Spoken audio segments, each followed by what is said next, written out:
सब यहाँ पे आए हैं, भय आशा स्नेह और लोभ। भय आशा स्नेह लोभ आशा कुदेव आगम लिंगे नाम। कु शब्द एक बार है, क्या कु शब्द यहाँ पर एक ही बार लिखा है, लेकिन आप तो कु शब्द को 3 बार लिखना पड़ेगा। कुदेव, कुआगम, कुलिंगी, ये 3 शब्द लेने पड़ेंगे आपको। तो जो ऐसे कुदेव हैं, कुदेव मतलब क्या, जो हमेशा मिथ्यात्व से ही भरे हुए होते हैं, जो मिथ्या दृष्टि जीवों के आसपास ही मंडराते रहते हैं, जिनके मन के अंदर स्वर्ग के लिए, नरक के लिए, कर्म सिद्धांतों के लिए गलत धारणाएं जिनके दिल दिमाग के अंदर बैठ चुकी है पीढ़ियों से, परंपराओं से। वो अकेले वो नहीं, उनका पूरा कुनबा, उनका पूरा ग्रुप, उनका पूरा समुदाय, उन्हें बोलते कुदेव। देवता तो जैन धर्म में भी होते हैं, सौ धर्म में अंदर होते हैं, दूसरे कई सारे देवी देवता होते हैं जो महावीर स्वामी की वंदना करने आते हैं, उनकी पूजा करने आते हैं। पंच कल्याणों के अंदर बड़ा भारी रोल वो लोग प्ले किया करते हैं। तो कुदेव, कुदेव, कुआगम, कुआगम कौन से अगम, जहां शराब को, मांस को ही सब कुछ बताया गया है। कई देवता तो ऐसे हैं, कई शास्त्र तो ऐसे हैं कि वहां पर क्या है, बिना मांस के, बिना शराब के पूजा शुरू ही नहीं होती है।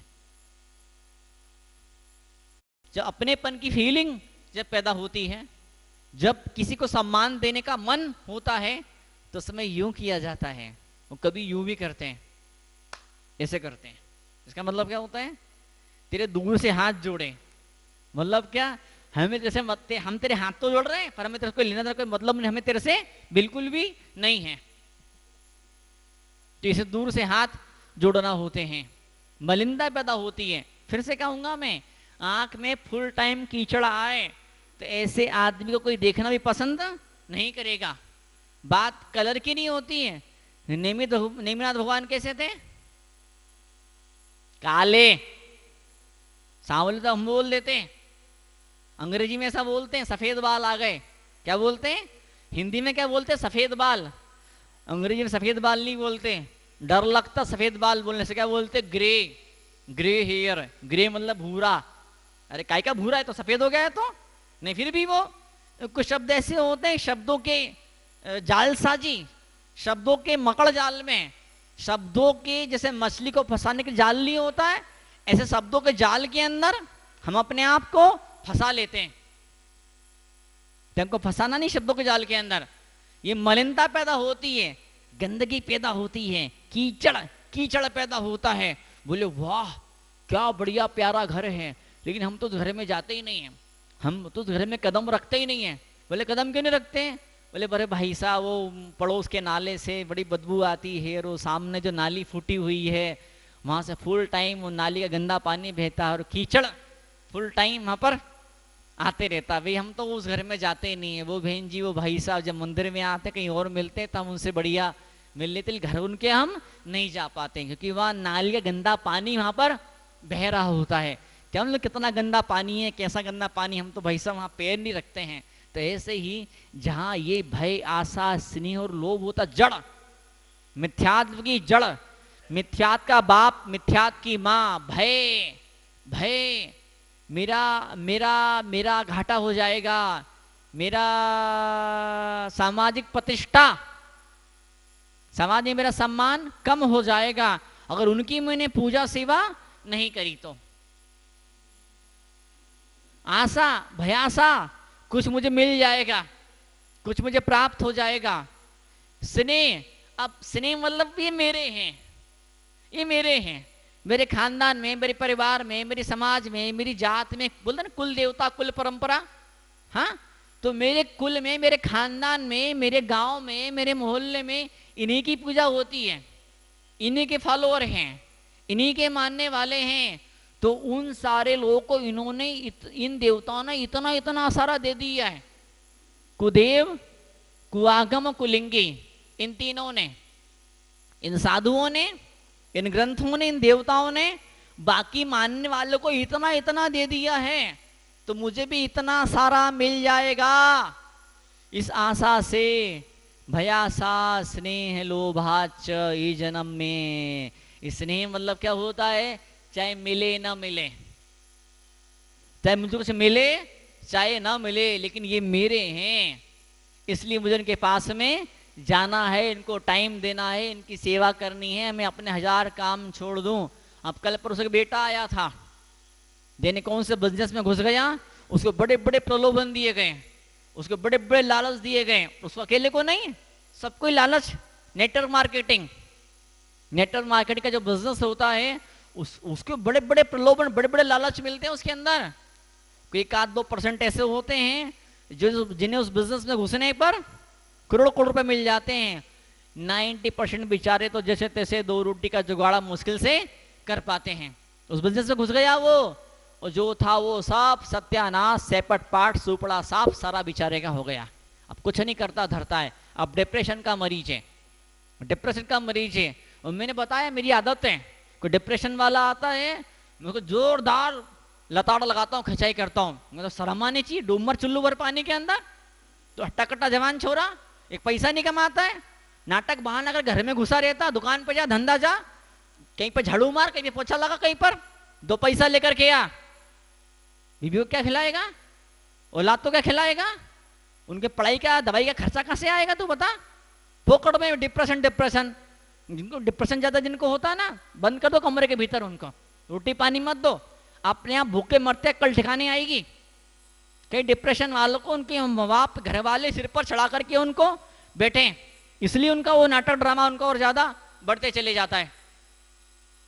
कईयों को भूत प्रेत आते हैं, अरे काय का भूत प्रेत, एक दिन में बताया था, एक दिन मैंने, हाँ दिल्ली के एक मुनिषी आचार्य गुरुदेव के संग में है, सुनील साई गुरुदेव के संग में है, तो वो जब ग्रस्त अवस्था में थे 97 की बात है, तो वो जाप चल रहे थे,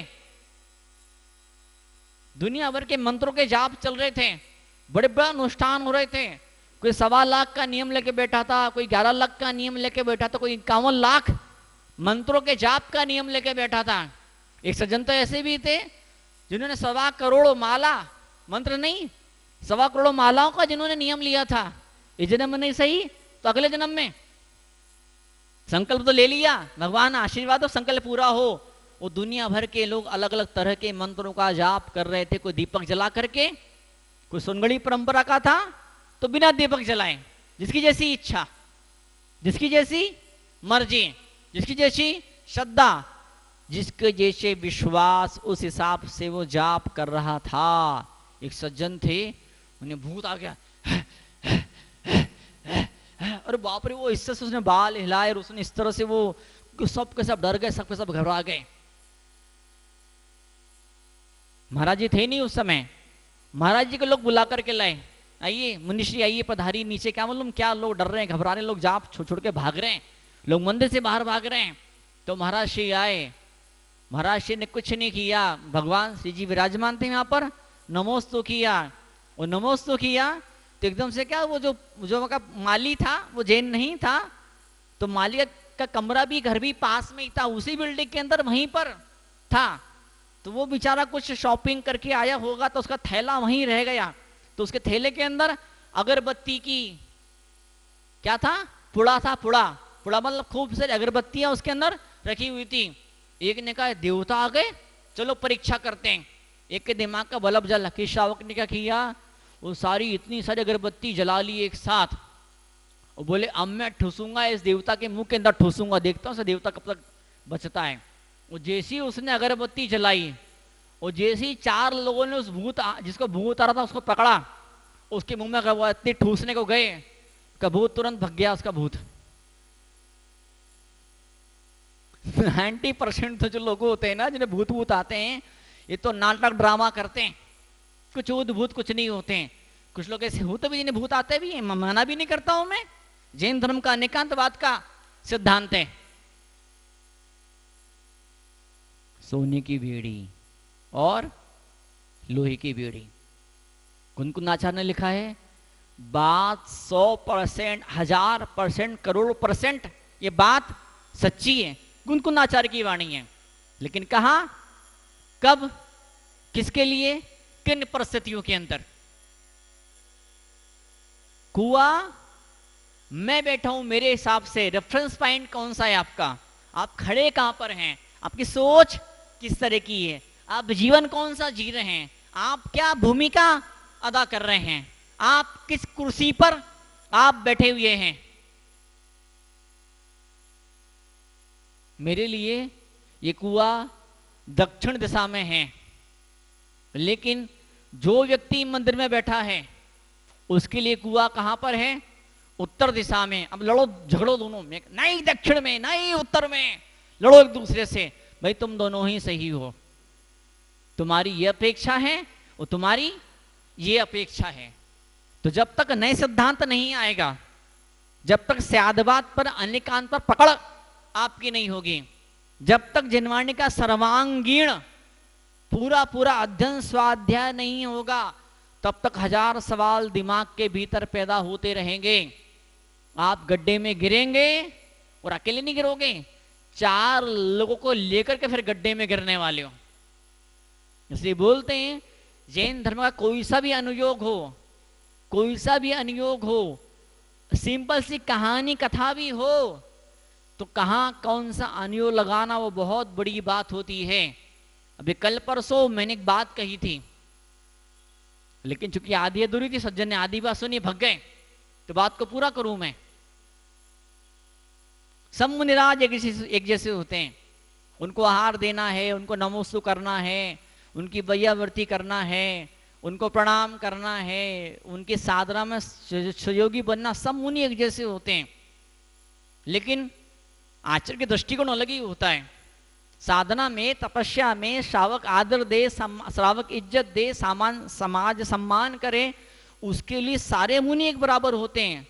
लेकिन बड़ा फंक्शन है, कोई ऐतिहासिक आयोजन कहीं पर हो रहा है, अब आचार्य गुरुदेव बैठे हुए हैं, मैं एक मुनिराज बार बार आचार्य से निवेदन कर रहे हैं, आज मुझे प्रवचन का मौका दिया जाए, आज मुझे 2-5-10 मिनट बोलने का मुझे मौका दिया जाए। आचार्य मौका नहीं दे रहे हैं। उन मुनिराज ने मुझे बोला, आप आचार्य से रिकमेंडेशन लगाई है। आप बड़े हैं। मैंने कहा ये बड़ा कुछ नहीं है, आचार्य सामने कौन सा बड़ा है? नहीं, आचार्य आपकी बात मानेंगे, आप जरा बोलो तो सही आचार्य को। मैंने भी आचार्य को निवेदन किया, आचार्य ने मुझे इशारा किया, चुपचाप बैठ जाओ। मैं चुपचाप बैठ गया। मैं बाद में मैंने पूछा, आचार्य क्या बात थी, उनकी इतनी अच्छा थी? इच्छा से कुछ नहीं होता बोले। और ढेर सारे जो लोग बैठे हुए हैं, ढेर सारे लोग ऐसे भी थे उस सभा के अंदर जो मुनियों को थोड़ा कम पसंद करते थे, थोड़ी सी निंदा आलोचना का दृष्टिकोण था। कई लोग तो उसमें ऐसे भी थे कि वो अमुक अमुक मुनि के खिलाफ ऐसा बड़ा भारी उपद्रव, बड़ा भारी षड्यंत्र रच चुके थे। कई लोग ऐसे भी थे जो नास्तिक लोग भी थे। तो ऐसे लोगों के सामने मैं माइक पकड़ा दूं, कल को इनके मुंह से ऐसा वैसा निकल जाए तो फिर संभालेगा कौन? प्रभाव ना करने की बात आती है। 60 पीछी, 70 पीछी, 80 पीछी है। अभी 60, 70, 80 पीछी में से किन किन मुनिराजों को प्रभावना करने के लिए कहां कहां पर भेजना डिसीजन आचार्य लेते हैं। अब एक ग्रुप बन गया, माता जी का, महाराज जी का एक ग्रुप बन गया। अब 2 उसमें पिछीधारी थे या 4 पिछीधारी थे, 6 पिछीधारी थे। अब उनमें आचार्य ने अपनी प्रज्ञा से किसी एक साधु को मुख्य बना दिया, जो डिसीजन मेकिंग पावर है। हालांकि सारे मुनिराज एक तपस्या में, साधना में सारे मुनिराज एक जैसे हैं, लेकिन जहां कोई डिसीजन लेना होगा, कोई विवाद वाला विषय आ जाएगा, या कहां पर आना है, कहां पर नहीं आना है, कहां पर जाना है, कहां पर नहीं जाना है, कोई ऐसे विषय आ जाता है कि पहले कभी ऐसा कुछ हुआ ही नहीं, ऐसी कोई घटना घट जाती है, तो उस मौके पर कौन निर्णय लेगा, किसकी बात स्वीकार की जाएगी, किसकी बात मानी जाएगी। फिर एक उनमें किसी एक मुनिराज को मुख्य बना दिया कि आप इससे मुख्य रहेंगे। आप अब इतने सारे समाज में लोग हैं, अब मनोज जी से भी ज्यादा डबल उम्र के लोग इस समाज के अंदर हैं, लेकिन चुनाव प्रक्रिया हुई, उन्हें अध्यक्ष उन्हें बना दिया गया। अब कहीं कोई विवाद वाला विषय पैदा होता है, कहीं कोई समस्या पैदा होती है, कहीं कोई बड़ी योजना को प्लानिंग बनानी है, तो भाई अध्यक्ष महोदय हैं, उनसे पूछिए, वो करेंगे, वो आगे बढ़ेंगे तो हम भी उसमें आगे बढ़ जाएंगे। कहीं तो कभी तो, कहीं तो कभी तो आपको अपनी सासू के आगे झुकना ही चाहिए, आपको अपने बड़े भाई के आगे झुकना ही चाहिए, आपको अपने बाप के सामने झुकना ही चाहिए। अब जैन धर्म में 3 4 5 शब्द, तपोवृद्ध आता है, ज्ञान वृद्ध आता है, वयोवृद्ध आता है। कोई तो हमसे बड़ा है, सम्यक मुनिराज हैं, मुनिषि सुश्रुत सागर जी महाराज, मुझसे उम्र में भी छोटे हैं, और दीक्षा भी मुझसे छोटे हैं, लेकिन उनको बड़ा हृदय की गहराइयों से उनका मैं सम्मान करता हूँ, इज्जत करता हूँ। इतने गजब के ज्ञानी जिसकी हद नहीं जिसकी। मुझे ऐसा लगता है, मेरी सोच है कि जहां तक मैं समझता हूँ, मैंने जो अनुभव किया है, आचार्य गुरुदेव सुनील सागर जी के बाद में संघ में सबसे बड़े ज्ञानी विद्वान मुनिराज वह ही हैं।